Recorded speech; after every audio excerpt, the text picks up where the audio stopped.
Hola, buenas tardes. Mi nombre es María Concepción Hernández Rivas. Les voy a presentar mi trabajo sobre una propuesta alternativa en torno a la evaluación. Muy bien, para ello voy a desarrollar tres aspectos. El primero será en torno a la historia y definición del concepto de evaluación. El segundo, sobre la evaluación cualitativa y la evaluación formativa. Y finalmente, la propuesta como alternativa sobre la evaluación en relación a nuestro actual currículo derivado de circunstancias de la reforma educativa.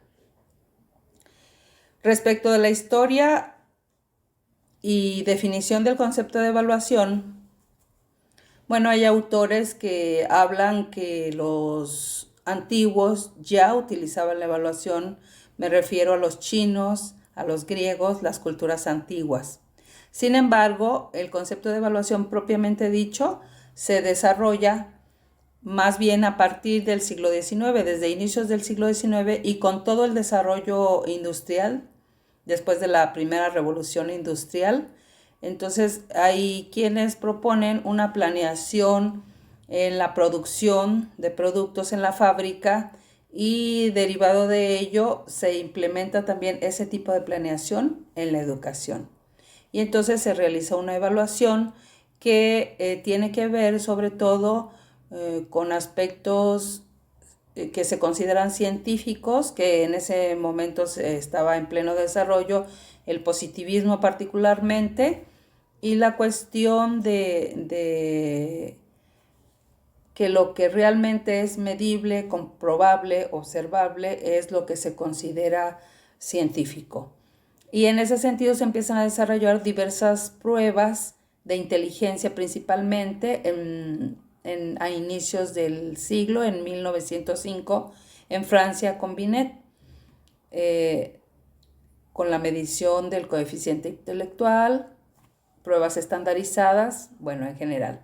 Ese es el modelo que se va a tomar para luego hacer una evaluación en la educación a partir de pruebas estandarizadas y midiendo sobre todo el resultado.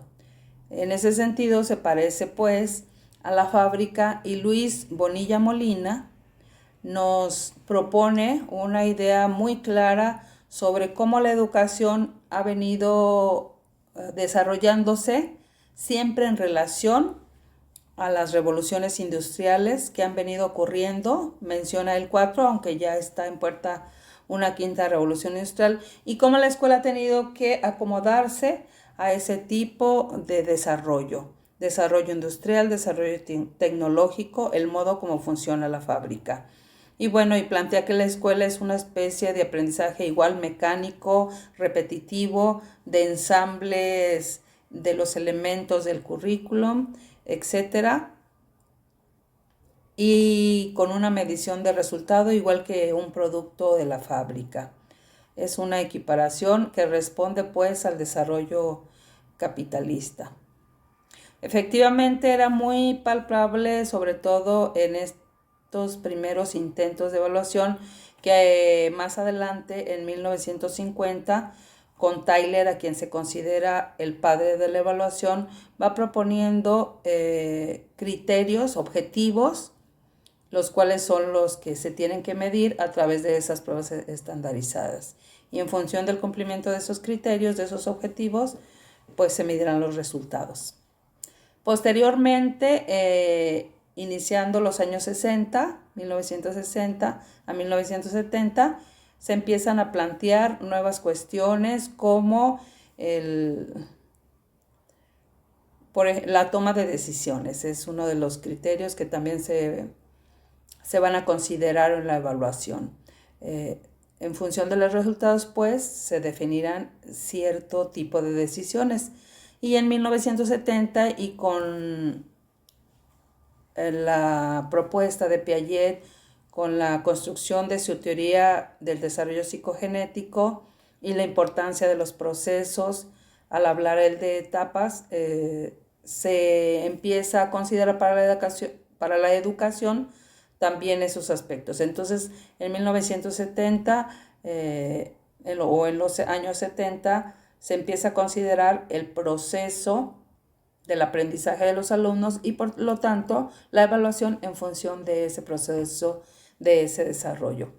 Retomando a Bonilla Molina, bueno, es el tiempo en que inicia la tercera revolución industrial y él propone que debido a que la complejidad del desarrollo tecnológico va exigiendo mayores habilidades del trabajador, entonces la escuela también tiene que evolucionar, también tiene que proponer una evaluación más compleja, de aspectos más complejos, y efectivamente coincide una cosa con la otra, e incluso a considerar la interdisciplinariedad.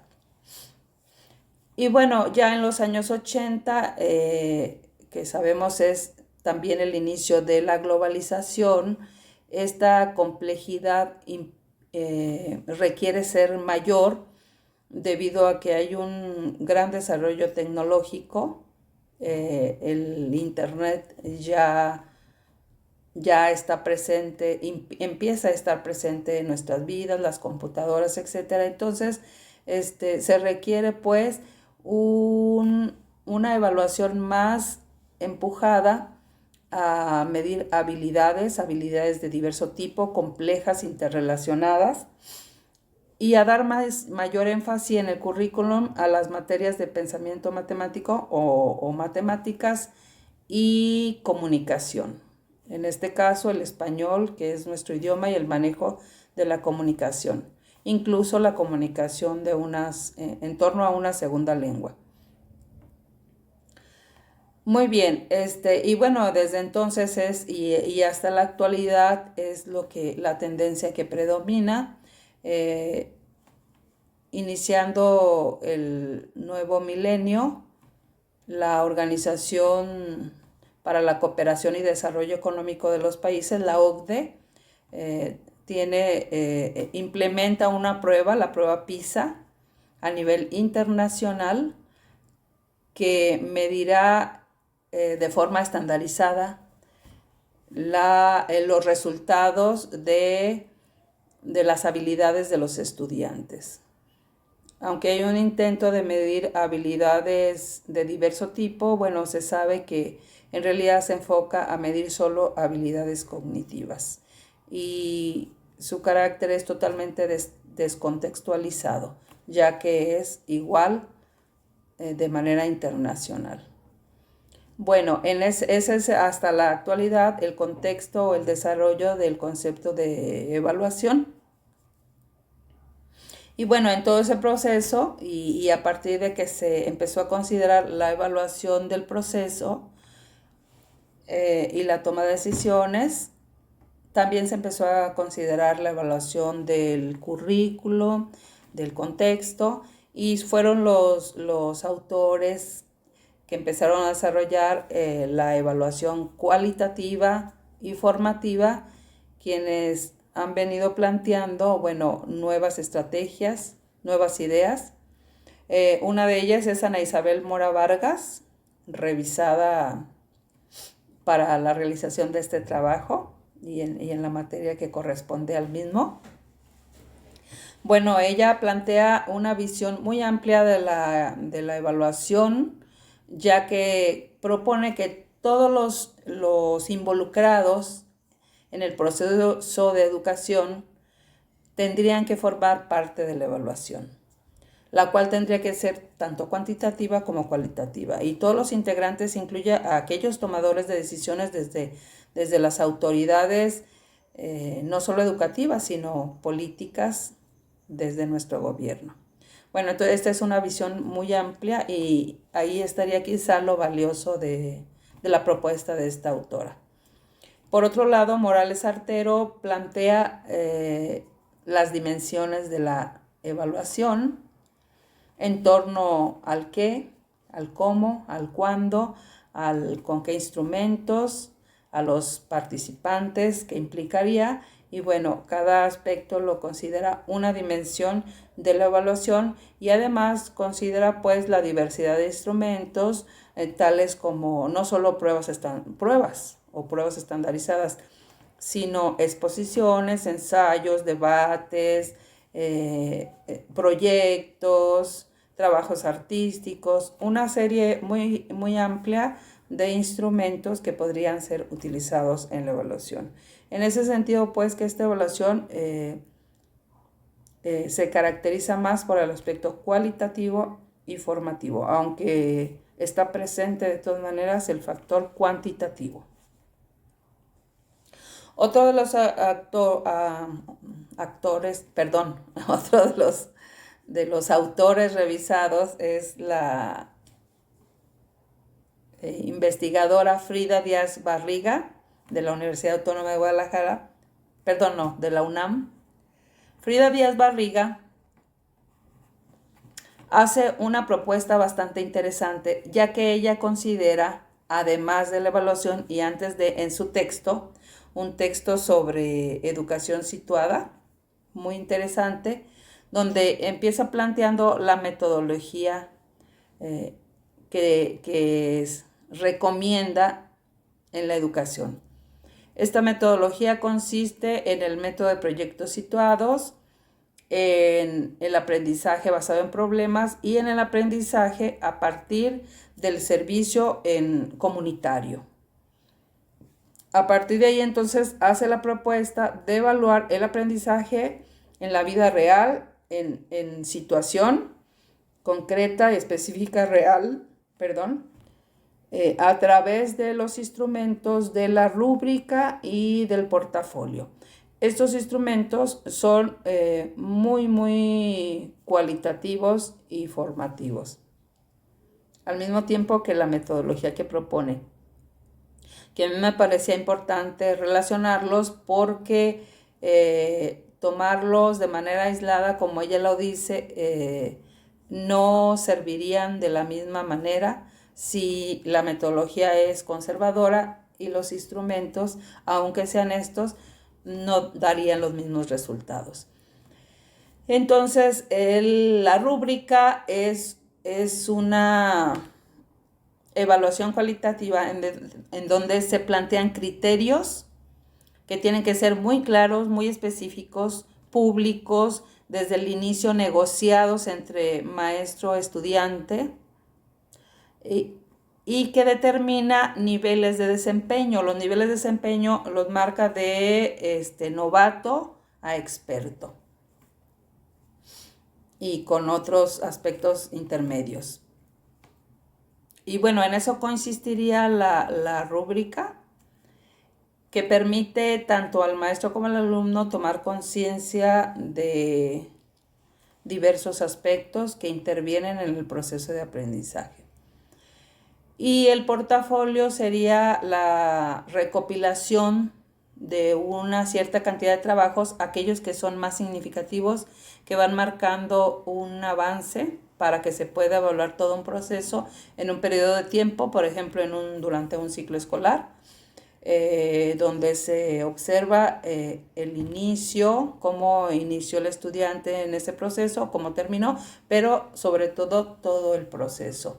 Y entre los cuales se pueden incluir trabajos de diferente tipo, como es fotografías, cuestionarios, pruebas incluso, desarrollo de los proyectos, etc. Y en ese sentido, pues también se puede considerar la evaluación del currículo, que tanto respondió de acuerdo a esas actividades y a esos resultados manifiestos en la realidad, en el trabajo directo de aprendizaje. Se puede evaluar pues el currículo y la metodología, las estrategias que el maestro utilizó, si fueron acordes o no con los objetivos y criterios que se habían marcado. Bueno, a grandes rasgos, estas son las características de la evaluación formativa. Sin embargo, también se considera el punto de vista de Álvarez Méndez, un autor más crítico, que a la par que Miguel Ángel Santos Guerra hacen el énfasis en cómo la evaluación siempre tiene que estar relacionada con el aprendizaje, con el proceso de aprendizaje del alumno. Y que fuera de eso, la evaluación no tendría sentido si no va siempre enfocada y en torno al proceso de aprendizaje. Por eso Álvarez Méndez considera que la evaluación jamás debe de ser ni descalificadora ni penalizadora, que cualquier criterio que esté presente en el proceso educativo de ese tipo tendría que ser eliminado. Plantea que la evaluación debe ser democrática, negociadora, que desarrolle el pensamiento crítico, y para ello implicaría que el maestro tuviera mucha autonomía, por supuesto también mucha responsabilidad, la cual compartiría con el alumno, ya que habría esa negociación entre ambos y esos acuerdos, ese compromiso. Santos Guerra en su conferencia nos hace, o más bien nos da un enfoque de sensibilización, en donde nos indica que descalificar al alumno rompe con el proceso educativo y que cuando el maestro reprueba a tantos alumnos, en realidad eso está hablando de él mismo. Se está reprobando a sí mismo, ya que habla de que qué es lo que está haciendo ese maestro con esos alumnos. Nos propone que se necesita toda una sociedad para evaluar a un alumno, ya que toda la sociedad influye en el proceso educativo de un alumno y de todos depende qué tipo de sujeto, qué tipo de ciudadano estamos construyendo en colectivo. Muy bien. Bueno,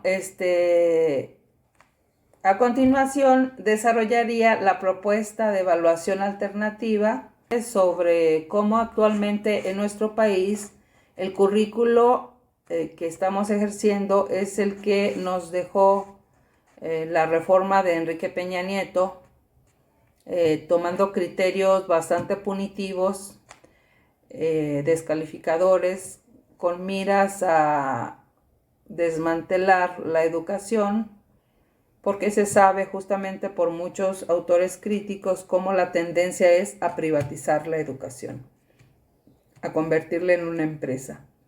Y bueno, es así como la OCDE y a través de las pruebas PISA ha determinado el currículum en gran medida en una diversidad de países entre los cuales estamos nosotros incluidos.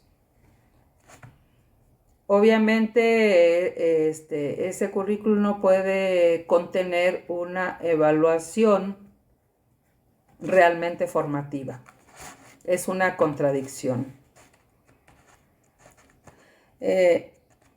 Y muy bien, entonces la propuesta iniciaría con definir que el currículo y los contenidos del mismo están directamente relacionados con la evaluación, como lo plantea Álvarez Méndez y Santos Guerra. Y en ese sentido, la propuesta sería, en primer lugar, cambiar el currículo, tomar el artículo 3º constitucional y los ideales generales que ahí se plantean, tales como considerar, además del desarrollo de capacidades cognitivas, el desarrollo también de capacidades sociales, físicas, y que persigan el bienestar de la sociedad y del sujeto en sociedad. El aprecio y el respeto a la naturaleza, a la diversidad y a la dignidad humana. Los ideales de igualdad y fraternidad, entre otros. Al mismo tiempo, incluir a la filosofía como una de las áreas o materias que tendrían que formar casi la columna vertebral de ese currículo desde el nivel de preescolar para desarrollar el pensamiento crítico. La propuesta es hacer un currículo muy general con esos ideales planteados en el artículo 3 que den pie a la posibilidad de implementar de acuerdo a las características de cada contexto, de cada cultura, de cada lengua, los elementos que se consideren necesarios para poder respetar esa diversidad. Solamente respetando estos criterios generales. Y a partir de ese currículo, entonces, la evaluación cualitativa también sería, considerando además, como lo plantea Díaz Barriga, una metodología que responda a esos elementos meramente cualitativos. Como sería su propuesta de trabajo por proyectos, aprendizaje atendiendo a la comunidad o en la comunidad, con trabajo en la comunidad, y el aprendizaje a través de la resolución de problemas contextuales, de problemas reales. Considerando esa metodología, entonces la evaluación tendría que ser cualitativa, sí, con estrategias como ella misma lo propone, como es el portafolio y la rúbrica, pero sin considerar los criterios de novato a experto. Mi propuesta es que se quite cualquier criterio que implique una etiquetación, un señalamiento, una discriminación, y me parece que todos los elementos de tipo cuantitativo de alguna manera encajonan al sujeto de forma con poco respeto a la diversidad y con etiquetación de forma estandarizada. Entonces, mi propuesta es eliminar cualquier elemento de tipo cuantitativo e incluso eliminar la calificación como tal. Por lo tanto, la heteroevaluación. Entonces, en eso consistiría en primer lugar esa propuesta, que no existe la heteroevaluación, pero sí la coevaluación, por ser el aprendizaje un proceso en el que participan tantos elementos que depende de tantas cosas contextuales, familiares, de condiciones del sujeto, del maestro, de la escuela, de las políticas, etcétera, etcétera. Entonces, la evaluación tendría que ser una coevaluación que implique ciertamente una autorreflexión, una autoevaluación, pero siempre en un contexto socializado, comunitario. Los criterios que se proponen para la rúbrica serían no en torno a las personas, sino al proceso. En vez de evaluar al sujeto de novato a experto, es decir, a la persona, al estudiante, sería al proceso en cuanto a objetivos o actividades logradas en parte o no logradas.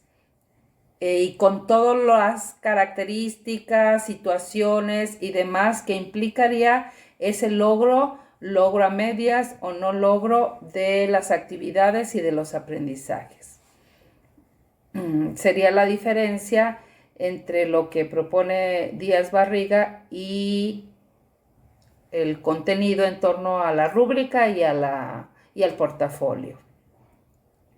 Muy bien, y en resumen, bueno, en eso consistiría esta propuesta, que ciertamente tiene elementos utópicos todavía, pero que, bueno, esa utopía nos empuja a seguir trabajando para convertirla en realidad. Y bueno, agradezco al profesor que nos orientó en este tema, fue bastante ilustrador y enriquecedor. Muchas gracias.